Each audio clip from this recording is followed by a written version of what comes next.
Hello and welcome to the IDL. My name's Nick, and this is the Worst Draft, episode 2. Last time I was talking about Realmbreaker, the RPG that I do. Last time I was talking about Realmbreaker, which is an RPG I'm working on. This time we're going to continue that discussion, talking about what I've got going on with it. I'm going to probably talk about equipment, and if it doesn't take too long, I'm not sure exactly how I want to talk about it yet. I'll talk about how to do magic in this system, and then we'll talk about scenes, which is kind of like the rest of the game, like kind of the framework of everything. So for equipment, there are several different types. I'm not going to go completely into everything on it. But we'll just start with the different types. So there's accessories, which will help you reroll dice, armor, which helps you reroll defense dice, consumables. They do different things like, for instance, poison might give someone persistent poison damage. Medicine might help reduce a condition, things like that. I have tools, which basically just give you like something that has traits to them.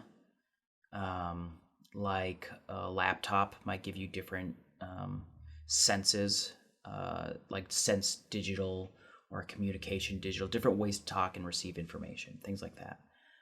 Weapons have different ranges and different, ways they deal with the damage. They each have their own kind of ranks. I have structures as a type of equipment, so that's helping kind of define if someone wants to hit like a wall or break through a building. I talk about vehicles in here, and I talk about bases. Bases are something that I like a lot, so I've got bases kind of in here as a, because I think it's nice to have like a home spot for everyone when they're doing downtime if they need to do something like that. But I can talk about bases a little bit more probably if I get to it in scenes. Mostly the things to like. Actually, you know what? I'll talk about now. Bases, basically, the thing with them is that they get rooms. The more upgrades you get from them, because you get them from your organization edges. The more rooms you get in a base, the more benefits you get for hanging out in the base. So, like, for instance, you get a new room, you might decide it's a dojo. So you get now, it's a rank 1, dojo. So you get, plus 1D to strike rolls made in the dojo during downtime. So you might be like practicing or whatever, right? So like they're just there to help you get extra dice on related topics to that room. Consumable. Oh no, I talked about consumables.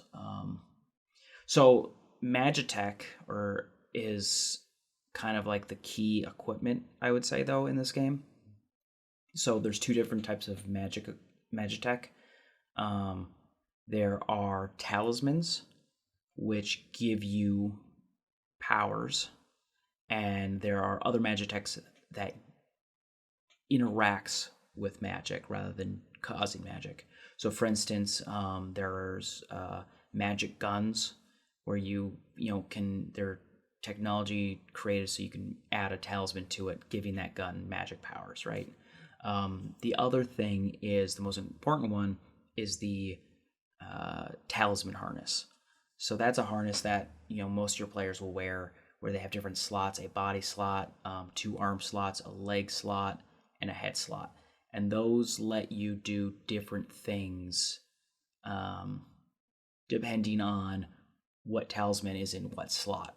So, for instance, if you have something in the body slot, you can only use that talisman for defend or move approaches. Talismans, again, they're like very much just like one-word descriptors. They help you get core traits like fire, dragon, acid, stop, just things like that, like one word descriptions that you use to help flavor and use and one word descriptions that you use to flavor your magic and also can give you like an experience with them, right? So like for instance, if you have a fire talisman and that lets you use a fire ability and your opponent's a tree, you might get to reroll, because you're invoking that you're using fire against this thing. So you get to reroll dice because you're using fire on a tree, things like that. And that's kind of it for equipment. It's very simple. I didn't want to get.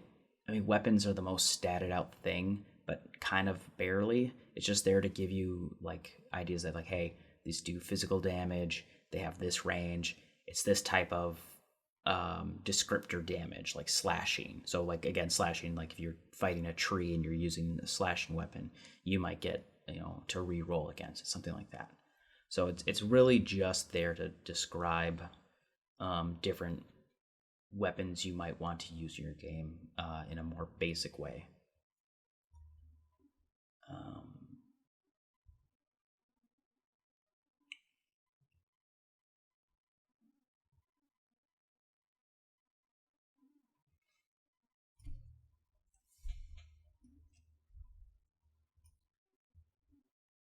So,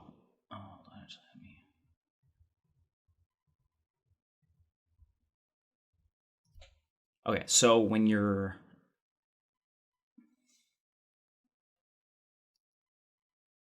next, I want to talk about approaches more. So when you're doing an approach, say you're trying to learn something, when you do this, you also want to give what are called outcomes. Like, what am I trying to get out of this? There are 5 different outcomes in this game. There is canceling, so you're trying to stop or remove an effect or outcome. Taking, you are gaining something. Giving, you are acting on something. Positioning, you get to move people or things, or alter the location of something. And then setups, which are like spots that you can use later to give you bonuses that you're putting out into the fiction. So, for instance, if I am learning, my outcome might be to take, right? I am trying to learn, the secret of the haunted house. So my outcome I'm trying to do is take. I'm trying to take knowledge or gain knowledge from that. So that's kind of where you define what kind of outcome you're wanting to do with these things. Those are a little bit more. Every different approach has different outcomes you can use with them. So, for instance, learn, you can do setup, give, or take, which means you can't use cancel and you can't use position. But there's an exception to that, and that is when you're building your arts. And that's when you're building your arts. When you do that, you have the option to gain magical traits that let you use different outcomes on different approaches. But overall, yeah, you're taking your embodiment, you're adding your approach, you're adding the rank of your art. Each of your arts, your magic, is going to have a rank also that you add onto this dice pool. And then you're going to give an outcome. You're going to look at successes, see what kind of effects you can do, and you will try to get for that outcome. Making arts. Arts are like a more advanced version of your approaches where you're customizing what they do. In general, the approaches are more vague. Like they're kind of generally what you'd use, like, hey, this gives me an outcome of stealing. They're very narrative focused, where the arts give you kind of more mechanical variety of how you implement things. So the 2 types of arts you can do is the talismans, which have a core trait And that core trait again is like fire or steel or monkey. It could be manticore, things like that. Things like that. The other version is styles, which aren't magical, which let you choose either might or mind. And using that style, you get bonuses to using, like you can only use that art when you use embodiments from those sections. And you get a little bit of a buff going forward on how much you get like bonus resolve to spend on all these points. But I'm not feeling this.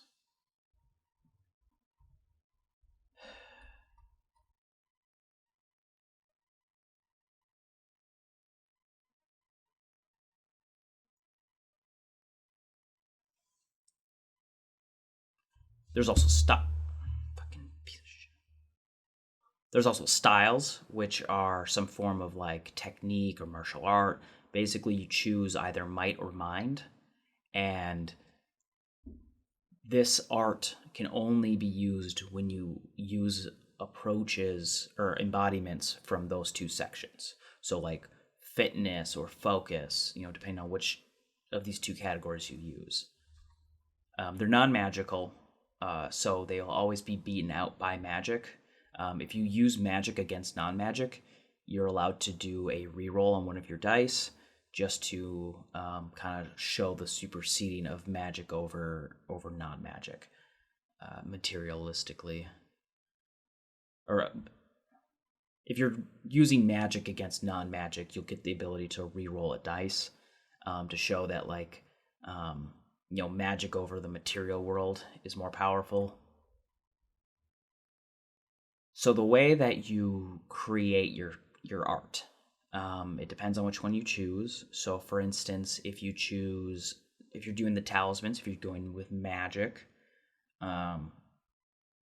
first you get what I call a seed, which is that core trait.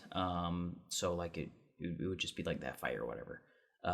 So your core trait, and you use that to define the rest of what you're doing. You then get a number of bonus resolve points equal to the rank of the talisman times 5 plus your spirit score. And you get to use those points for free, because normally you would have to, like I said in the last episode, you use your resolve to do all advancements. So you use these resolve here as well. And these are free resolve you'll get for creating this magic.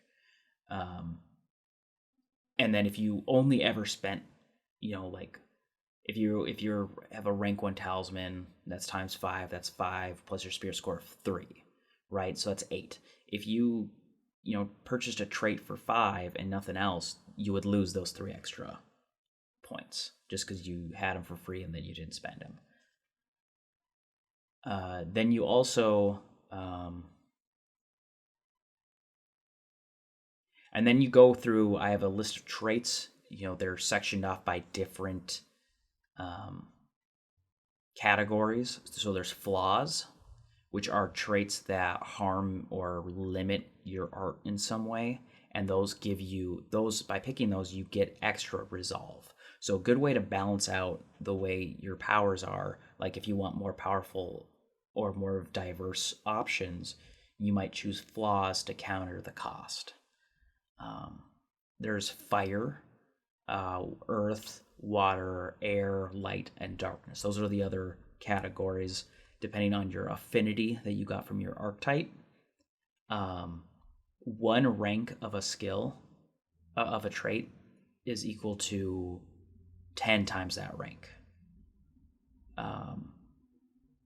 So if you want a rank 1 healing, that'll cost 10. If you want a rank 2 healing, that's going to cost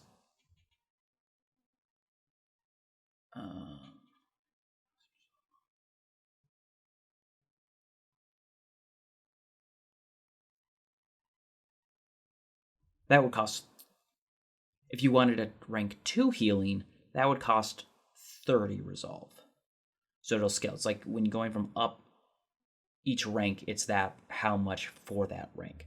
So you would buy it individually, so like rank 1 and then rank 2. That might be wrong. Yeah.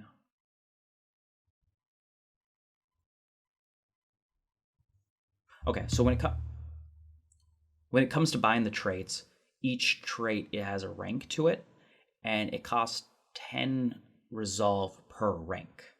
So for instance, you might get a rank 1 heal, and that would cost you 10 resolve. You might go for a rank 3 heal. That would cost you 30 resolve. If you have that fire affinity, that rank heal would cost you half. So it'd be 15 resolve instead of 30. So as long as you're picking stuff out of the categories you have affinity for, your choices are much cheaper and you can do a lot more in that affinity.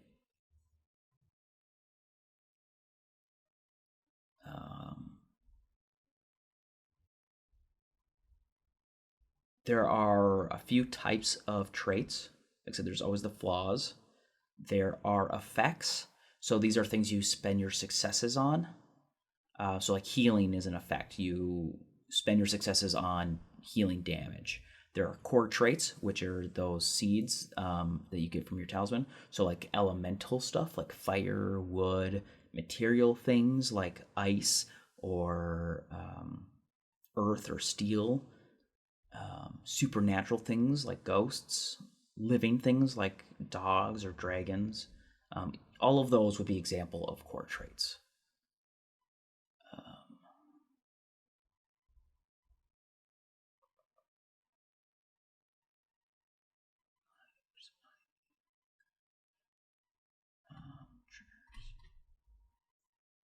Their scope, which would be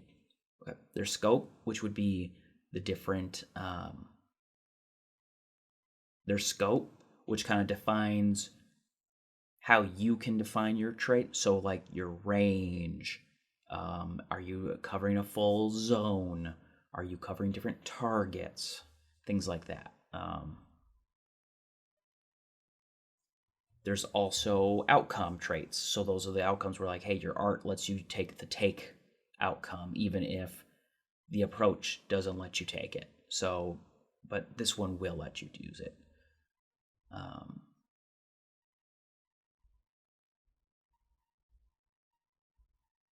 And then there are triggers. What are they called on this?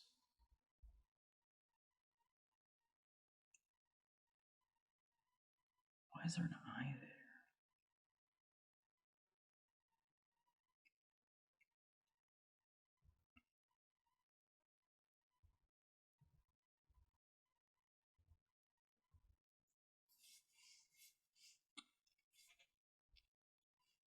What are they called? What did I do this for?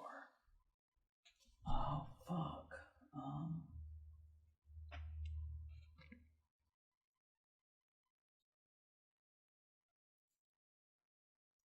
they ignition traits?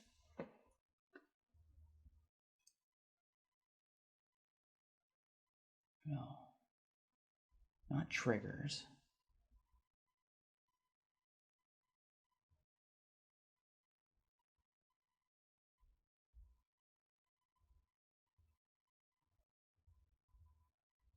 And then there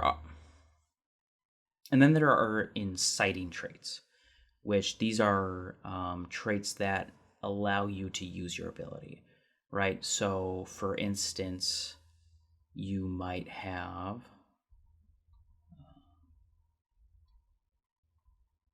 create. So that means using your art means you're creating something, or transforming or augmenting, things like that. So it's just something that you use to kind of create, like cause your art to happen and how you make it happen. So for instance, if you have fire, you might create fire, right? So or you might augment fire. So say you're doing like you have a fire art, fire magic, you might do the augment trait to, augment your sword with fire, to turn it into fire, or maybe it's just on fire, something like that. It allows you basically to augment giving traits to things that don't have those. Like,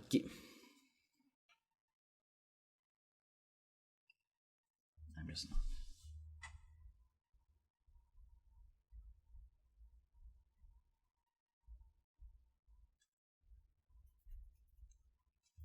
I have different names for the affinities as well, that I might switch over to not confuse things with the core traits.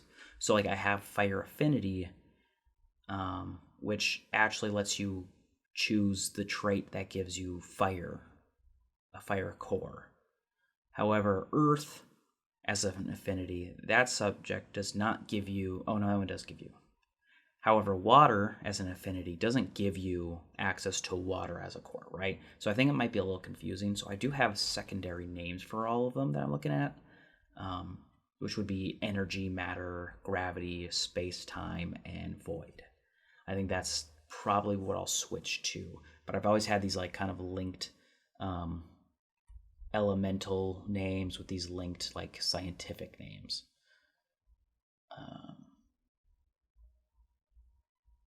Not that I couldn't use those scientific names as core traits as well, if that makes sense.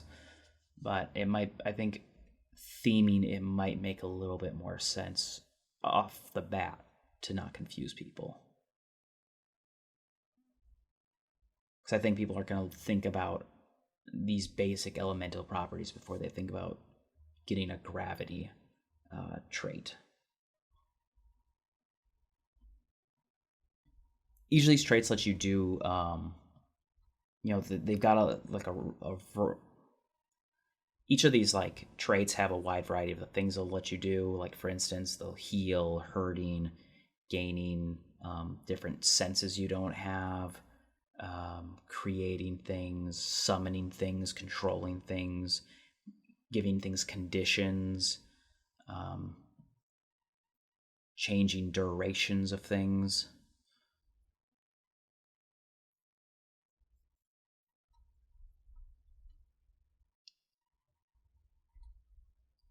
Styles, styles are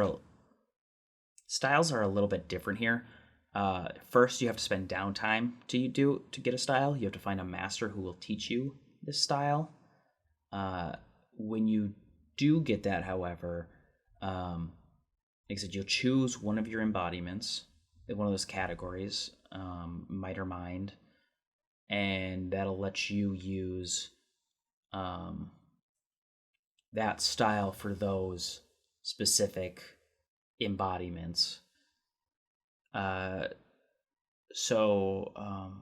yeah, you get a number of bonus resolve for styles equal to the score.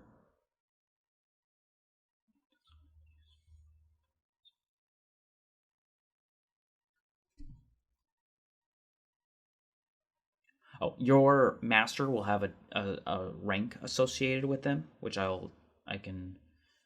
Actually, I'll just talk about it now instead of in the scenes. Okay, hold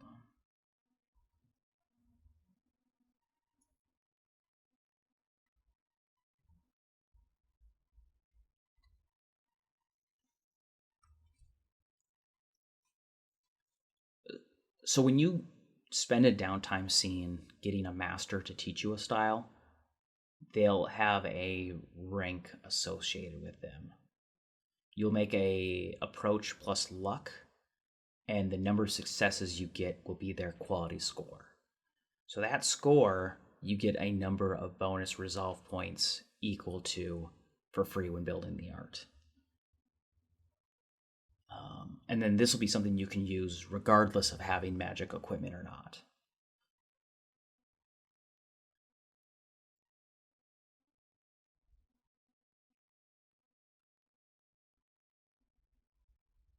Each of your arts, again, they'll have a rank associated with them, so you can buff them like any other approach. You can, when you're adding new traits or if you're adding new traits or ranks to that art, it will cost a little bit extra depending on how many traits it already has, for instance. So it's cheaper to do many improvements at once than it is to do one trait every few seconds. Like if you do like one trait every session, it's going to cost you more eventually than it will to do two traits every 2 sessions, for instance. You're also able to buy off flaws when you're upgrading it, so that way you can get rid of those like things that are really hampering you down with your style to show you're getting more powerful.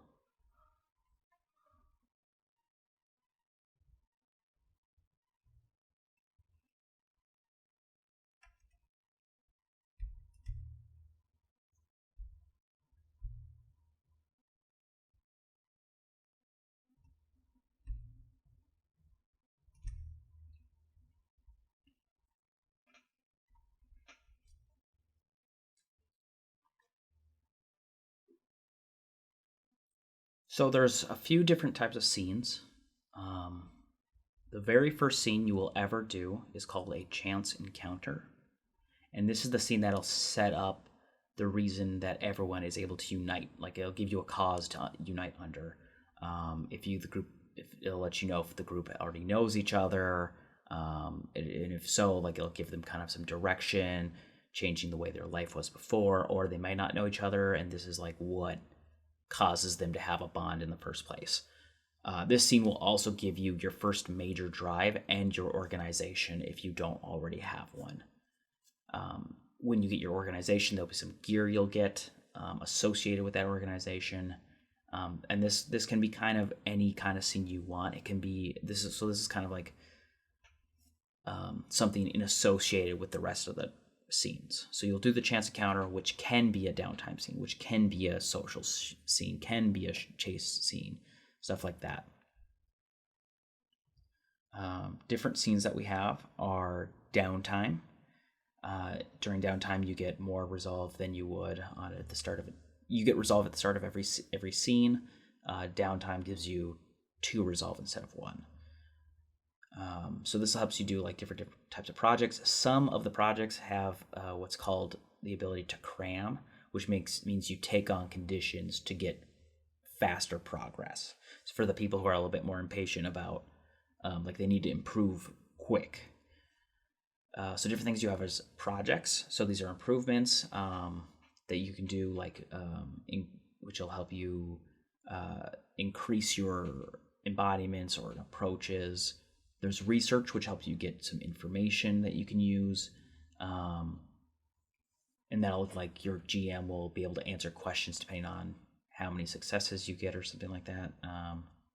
Every critical success on a breakthrough will allow you to ask an extra question. Oh yeah, when you finish your research, the GM you ask the GM one question about the subject, and every critical success gives you extra questions. So you're keep asking things as they do better rolls and do the research over time. There's travel, which lets you go to different places. They'll let you gain new experiences when you do this. Practicing lets you change your traits on your approaches that you already have without having to buy stuff, or finding your master as well is another practice you can do. And then healing, which is how you get rid of your scars, because after every scene your damage reduces to 0. So if you took 3 physical damage and you have a threshold of 4 at the end of that combat, that 3 goes away. If you got a scar, though, however, it does take a long time to heal these scars. A lot of the stuff is defined by breakthroughs.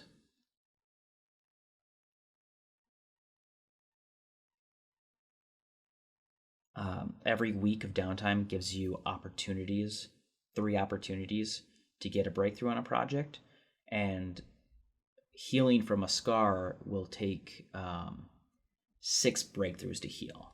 And a breakthrough is I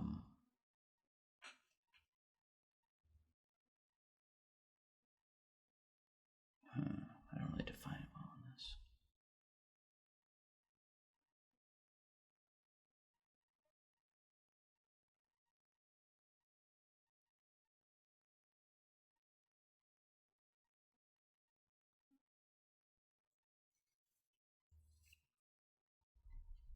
Breakthroughs are every time. Breakthroughs are how many times you need to succeed on a check. So, for instance, when you're doing your healing scar, you'll need 6 breakthroughs, which means you'll need 6 downtime events to get that if you succeed each one. Mental scars and physical scars, they have a little bit of different. The physical ones, it will take those breakthrough times or that time to do all those breakthroughs, and every new scar you get, every new physical scar you get will keep increasing the amount of time it will take to reduce those scars. Mental scars, however, you can do in the same way, except for you do through social scenes, not that you use with your bonds. Basically, your bonds help you reduce those mental scars as you're like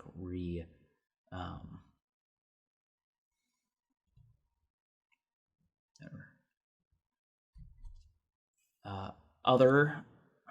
Next, we have exploration, which is another one of those general scenes that everyone will be doing a lot more. So that'd be something like you're searching for something, you're researching for something, and you're dealing with unfamiliar territory. It's very free play based. There's no initiative, but it should be something like you're engaged in something. You're all trying to help towards a goal. So downtime might take weeks, but exploration might take hours, for instance.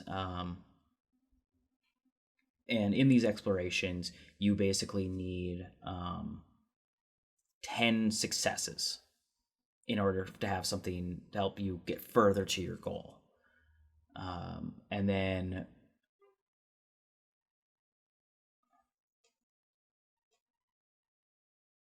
how many times you need that to reach that 10 will be determined on like the difficulty of the exploring. So like if you're just looking for someone's notes in their office, you might just need the 10 successes in total. So like if you roll searching for something, like learn plus focus, and you get 3 successes, the next player might start tossing things out of the building that they've already looked through to help clear up stuff. So they'll do like an athletics plus wit or something like that, and then they get 2 successes. So that's 5 successes in total out of the 10 you'll need. You probably only need the 10 successes, right? And then you'll find the information you're looking for. Sometimes if you're like looking through a lost valley, trying to find something specific, it might take you 5 of these breakthroughs to get what you want. And every time you get you have this like success meter of 10. Every time you get one of those, something should happen. And every 10 fails that your players get as well, that should give you something bad happening. It shouldn't ruin progress, but it should be something in reaction to them. So for example, security robots could find you. Someone could fall off a ledge. Someone's target could escape. You should still always be closer towards the end of this exploration, but it shouldn't be something. But there should be something that gives you kind of like a challenge. And then you pick up back. So like, for instance, if you get into combat because of that, you go back into combat, and then you kind of, after combat, you go back to exploration and pick up where you left off. Speaking of combat, skirmishing. Skirmishes are, round by round. You get initiatives. Basically, for initiatives, you choose either your coordination score or your wit score, and that will be your initiative, one of those two. Players always go first if there's ties, and if there's ties between players, they get to choose who goes first. The different things you can do in a skirmish are like you can use your approaches, you can delay your turn to your second initiative. So if you had a wit of 3 and a coordination of 1, you can delay from initiative 3 to initiative 1. You're able to move. You can strike someone. When you strike someone, they get to choose if they're going to dodge or endure. And if that's the case, they get to roll defend plus coordination or defend plus build. And then that lets them, reduce the amount of damage you're doing to them. Same thing with socialize. Socializing, you might, attack someone's tough spot, or you might insult them, or you might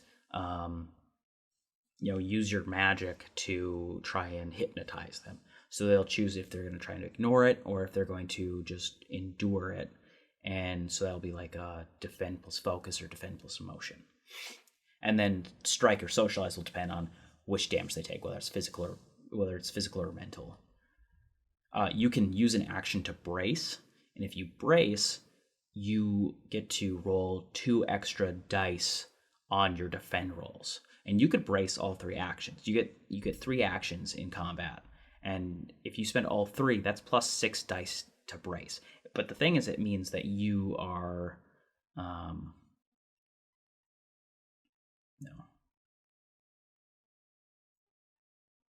so you can save actions.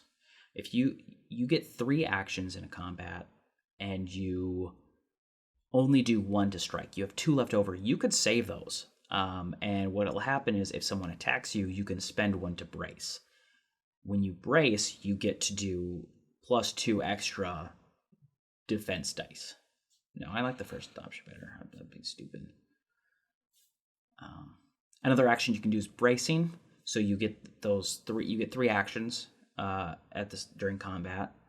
If you don't use all of them, you can instead brace. No, I was saying this so stupid. Another action is bracing. Another action is bracing. You can use your actions to gain extra defense dice for the round. So if you could spend 1 action to brace, and you'll get plus 2 to your defense, plus 2 dice to your defense rolls all round. You could spend all 3 actions and get plus 6 dice to your defense dice all round. However, it does mean you're defending, but you're not really making much progress on your own, probably on your own thing either. You can grapple someone to give them the snare condition, so they can't move, or further to make them restrained so they can't act either. You can push and pull people. You can trip people. I mean, I've always like the nitty gritty stuff like tripping, disarming. There is you can spend your action to learn, to remember information. If this is pass fail, and you learn a question, or you can ask a question about the subject.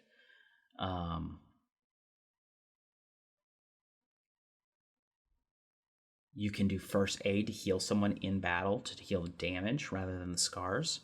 You can interact with things, whether that's stealing, driving, setting up a computer. You can give in.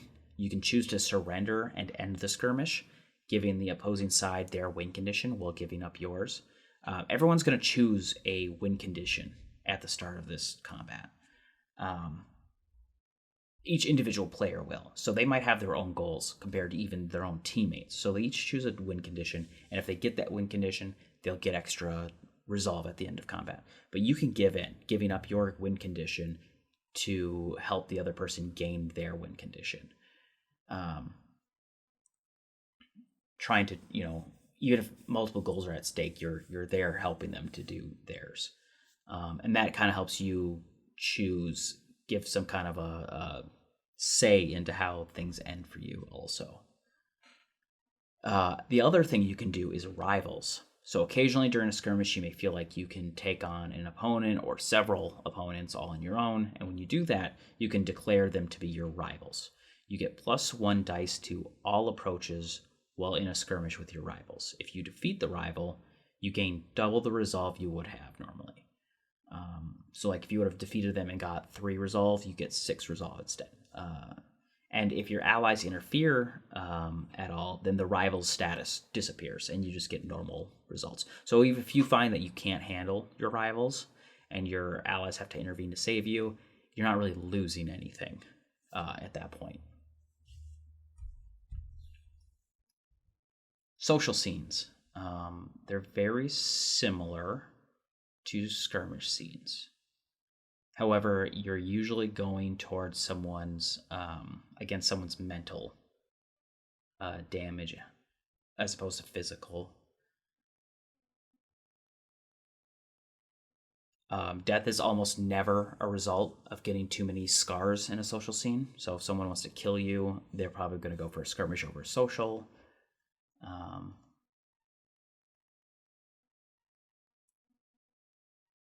The other type of social scene that I mentioned before is related to your bonds. So when you're spending time with a bond, you can reduce your mental scar by interacting with them. If you don't have enough bonds, if you want more bonds, you can always spend this kind of scene creating new bonds. If you have 0 scars, you can increase your bond score as well during this type of thing. Okay, and then there's also chases. This is the last scene I have prepped for this game. So initiatives during a chase is a little bit different. You roll move plus coordination. Both sides do. And then the side of the chase that has the higher initiative chooses to do one of a few actions. They can sprint, they can hide, they can cause an obstacle, they can use magic, or they can strike. And whatever option they choose will give the other parties something they can use to do a contested roll, and whoever gets the highest amount of successes during this, gets them a point to their win condition. So each side needs needs to win 4 rounds of the chase to be put into position for their win condition. So, for instance, your win condition might be catching the burglar. You have to win 4 of these rolls to do it. So it might take 4 rounds. It might take 7 rounds. So it's usually between those 2 things.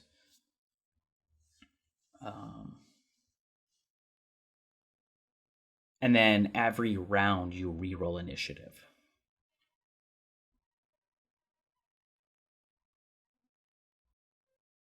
When it comes to like a group of players chasing one guy, only one person from each team gets to do the rolling during each round.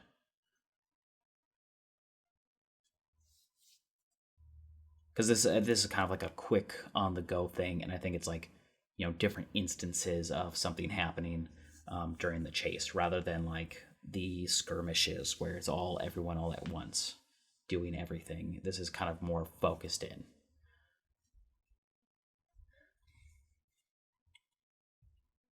I also have NPCs statted out. I'm not going to go over them in more detail, really. I'll just say that I have 4 different types of NPCs. There are minions, who are just kind of weaklings, meant to, be obstacles. There's wildlife. There are aces. Aces are NPCs that have magic power, or they're like more powerful in some way.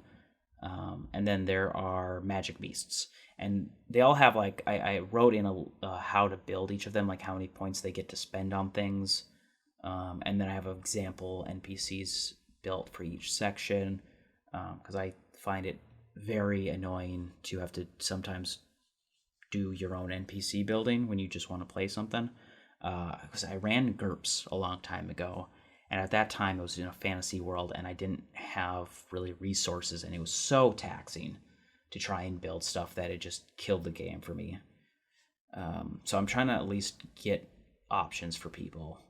If not, give them a very clear, concise, easy way to build up something, an NPC, without having to work too much. So they are built, even the aces are built different than you would your characters, just because I wanted to streamline NPC building. Yeah, that's the kind of like the core of it all. For this game, I'm in a better position than I was even 9 months ago. 9 months ago, I wanted to play test this, and it didn't really pan out.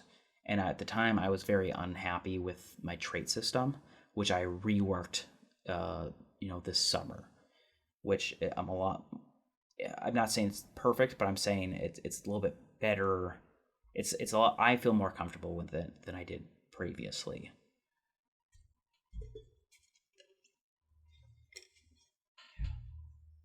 Again, it's a setting I've had in my head for a long time. One of the card games I'm working on also uses this setting. and I'll talk about that at some point here. Yeah, the biggest thing I have to really do with this is I've been trying to draw my own art for a like a rough draft version of the game. So it might be a little bit more appealing to read through for people. Just because looking at a block of it's like a 60-page book. So I think adding art will help people get through it rather than 60 pages of rules. Can be kind of a daunting thing. So I'm gonna I'm working on art for it, and then I mean a lot of this is all temporary. I'm not spending like an ungodly amount of time on the art for it, just enough to like kind of visually appeal. And then I really couldn't get a game together for playtesting it like I wanted. But I'm thinking maybe if I get this PDF formatted out, I can at least put it out there, maybe on the website or something like that. Maybe it like offered just in the Discord even, for people to rummage through and give feedback on. But yeah, so eventually I want to get that out there for eyes to be on it to see what people think about the game. If people want to test it, they'll have that option too. And we'll see where we go from there. I would like to finish it. It's just without play testing it, I don't know what my blind spots are because I can only know what I know. And that's why play testing to me is so important because I don't know my blind spots on these things. So it'll take getting other players to play it and think of things to make me go, oh, I was not prepared for this at all. That's like a pretty big design philosophy for me. Is like I can only do so much until I see it hit play. Once the dice are rolling, I can go, oh, this feels bad to do. So I'll just like I said, I'll get it a little bit formatted, put it out there, see if people look at it or not.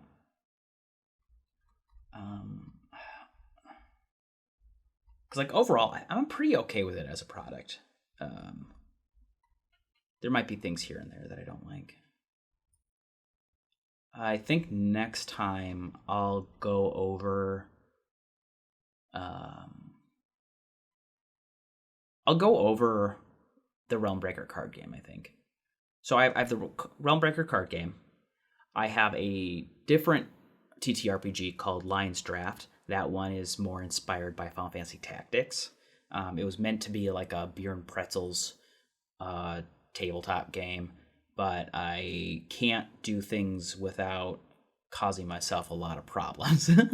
So I've got a lot that I still need to work on for it because I just have a lot to stat out. I have so much to stat out because I don't like giving people an RPG without something statted out to use as a base.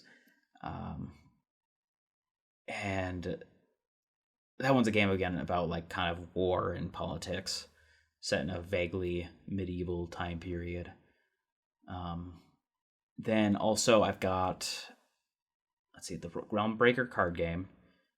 I've got a card game I'm working on. I mentioned it in the last episode. I've started working on it already, and I've gotten pretty far with it. It's called Mon of War. So it's a pun of Man of War, but it's Mon of War, and it's like monsters. You have cards, you put them on a grid, and each side has a champion monster that you assign, and you're basically letting your monsters battle it out on the grid with cards. It's a pretty simple mechanic that I've got for it, so hopefully it's not like a too good. Card games, oh my gosh, the problem is prototypes. You have to print out proxies. It's harder to do online, and you just have to, it's so much work and time and space to make those out. Whether that's you handwriting each proxy or in the past I've done templates for it, and I'll type it all out. But still, typing and printing it all is just a lot of work for prototypes. I did it for Gen Con in like 2016 or something. I had the Realm Breaker card game, which I've completely redone since then. But like I had the whole proxies out and ready, and I brought them to Gen Con with me. And it's just like, oh my god, just the time involved sucks. It's the worst part, really. So I've got that. I had a RPG that was built based around a deck of cards. Each player has a deck of cards. When you run out, that's when you lose. And it was like kind of like a Psychonauts thing, where it's like you have a squad of players going into someone's dream to find something wrong with them and fix that thing. And so it was kind of like a surreal RPG. I was never really happy with it. It didn't really go well. Maybe I'll talk about it at some point. But I think those are the things that I have right now on the docket. I can eventually talk about some of the stuff I was writing for 5th edition that I abandoned, just because I just stopped wanting to do 5th edition related things altogether. I can talk about the Gluttony and Earth campaign setting book I'm working on. That one's kind of more far out because I want to do somewhat of a timeline in that book. And the problem with doing a timeline is we are building up the world during the podcast a lot more. So like it's hard for me to put in certain details because A, they're spoilers, or B, they don't exist yet. Other than that, I think we're good for today. I think that's all I really wanted to discuss about it. And then I'll, as things advance with this, I'll put in updates on the challenges I'm facing. So yeah, you can find me on Twitter or Blue Sky at Bumblescum, or you can go to the IDL at idl.rpgs.com. Or yeah, no, it's not that. It's not the website at all. Or you can go to the IDL at idl.rpgs on Twitter, or idl-rpgs on Blue Sky. You can go to the website, bumblescum.com/idl. And honestly, if you could, just tell your friends about either Gluttony and Earth or The Worst Draft or any of the other shows we might be doing. I'd say, let them know if you don't like them. Let them know if you hated the show. Let them know. Just anything to get a word of mouth out would be nice. Reviews, I've heard, are good. So if you could do a review or something, that'd be awesome too. And then also just check out the campaigns we're doing. Check them out. Check out my players and what they're doing in those games. I'm gonna shill for them on this here. I have to do so much editing on the other one, so I don't like to shill too much on those. But like, please just if you like what we're doing, go ahead and say nice things about us. That'd be the best way to help, really. All right, well, bye.